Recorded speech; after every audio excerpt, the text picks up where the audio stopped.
from the CDC suggesting major problems with regard to the mental health of our adolescents, surges in depression and suicidal ideation, especially true for our girls. This week, I found cause to worry about young men. Hello, everybody. Welcome back to the Matthew and Carlene channel. Very cold, rough winter here in the state of Florida right now, as well as a rough virus season. I hope everybody is staying healthy and fit. I really do. Anyways, today we are going over a CNN news report on the so-called dating crisis here in the West. So let's get into it. This headline from The Hill, it caught my eye. Most young men are single. Most young women are not. The story reported that as of 2022, Pew Research Center found 30% of U.S. adults are neither married, living with a partner, nor engaged in a committed relationship. Nearly half of all young adults are single. Now, look at these numbers. 34% of women, twice as many, a whopping 63% of men. What explains that? I pulled the Pew study and I read with interest. Turns out since 2019, the share of single men who say they're looking for dates or a relationship has declined from 61% to 50%. In 2018, 28% of men ages 18 to 30 reported they'd had no sex in the past year, compared with 18% of women of that age.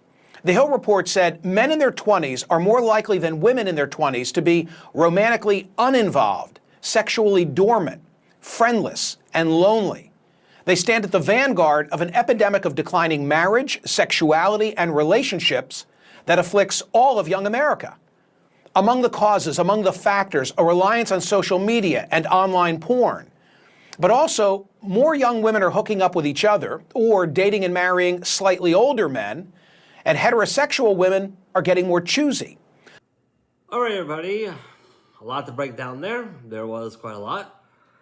However, there was something I found very interesting that CNN kind of missed when they were going over those numbers. And that is that here in the US, women make up a majority of the total US population. I mean, they make up the majority of it. There are more women in the US than there are men right now. That's the fact of the matter.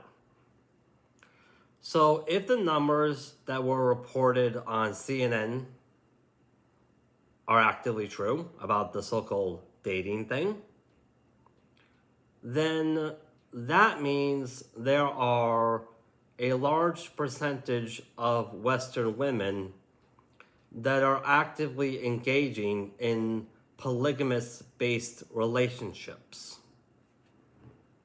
Other troubling statistics about men come from a 2021 study from the Survey Center for American Life. They found the share of men who have 6 or more close friends, which in 1990 was 55%, by 2021 had shrunk by half. Meanwhile, those with literally 0 close friends, which stood at 3% in 1990, has zoomed to 15%. An expert quoted by The Hill said this disconnect can have catastrophic consequences for young men.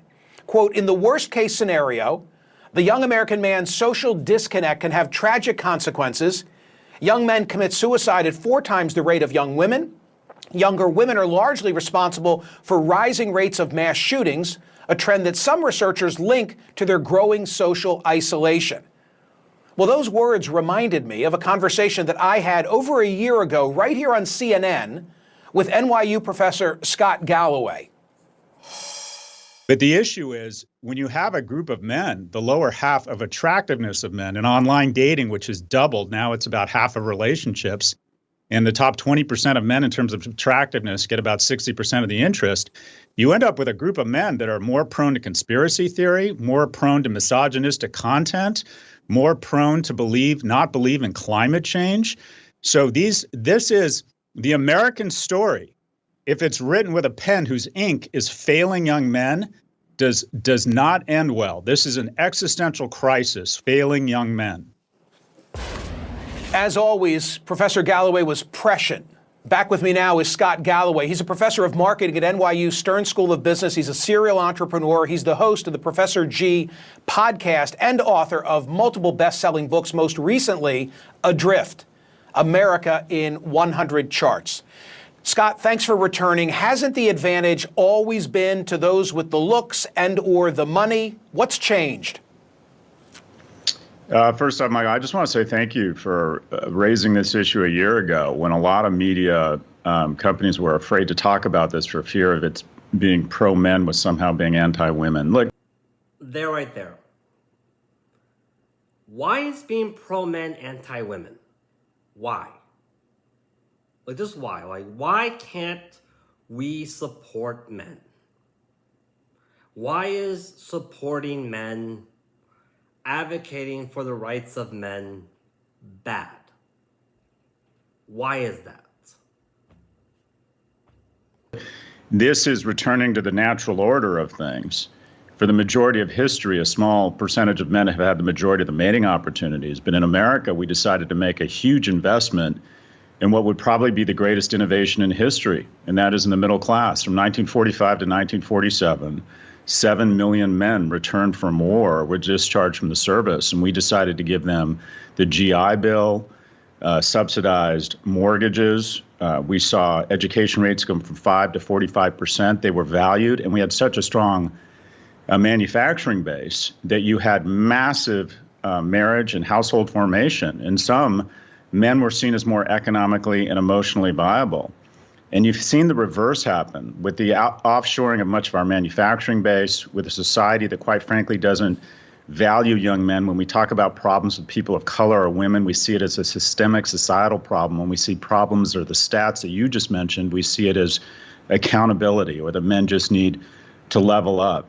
But married households and household formation are better citizens. They vote. They save at twice the rate. They're less likely to commit crimes. And we have fewer and fewer viable men. We have a dearth of economically and Okay, I'm going to have to disagree with Scott Galloway. I really am. There are plenty of good men here in the West. There are. We have been demonstrating that with the whole passport bros. And how so many Western men have had, myself included, had an enormous amount of success with dating and finding women from overseas. I think the real problem is, what is the average Western woman offering to a Western man that would make them want to date them? Like, what is the Western dating market currently offering that would make Western men want to invest in it?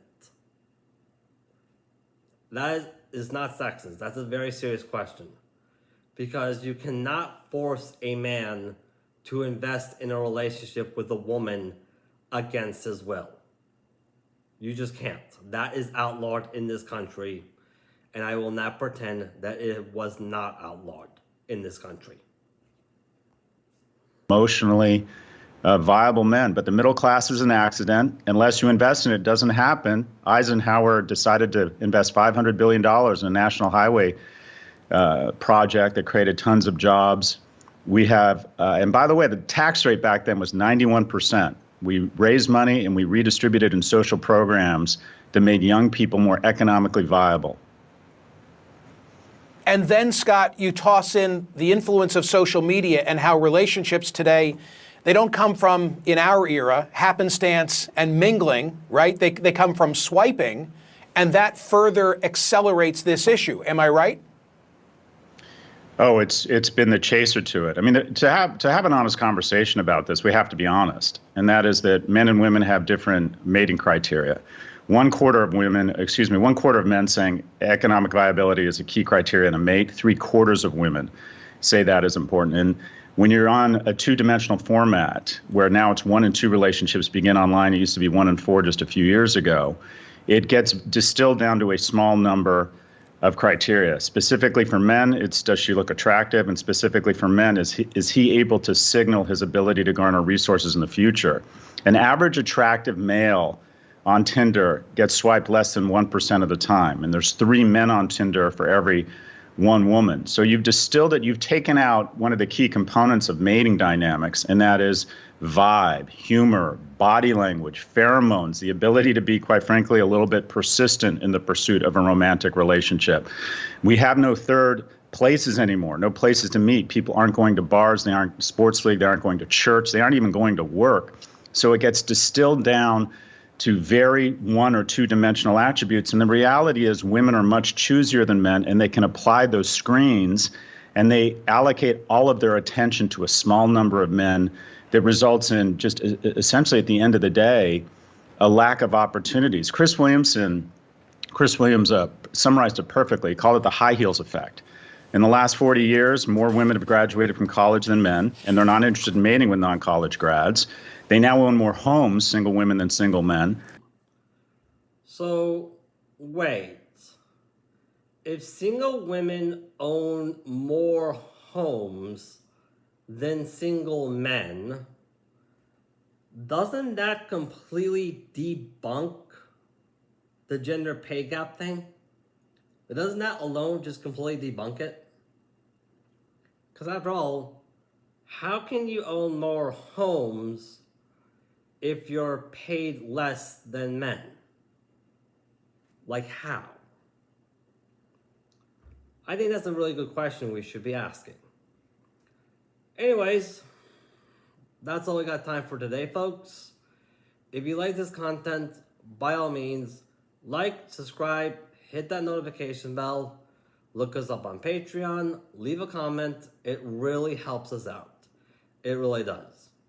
And for all you men out there, hey, we know you're greatly underappreciated. We do. That's the reason why me and Carlene started this channel. Peace out, you guys. Peace out.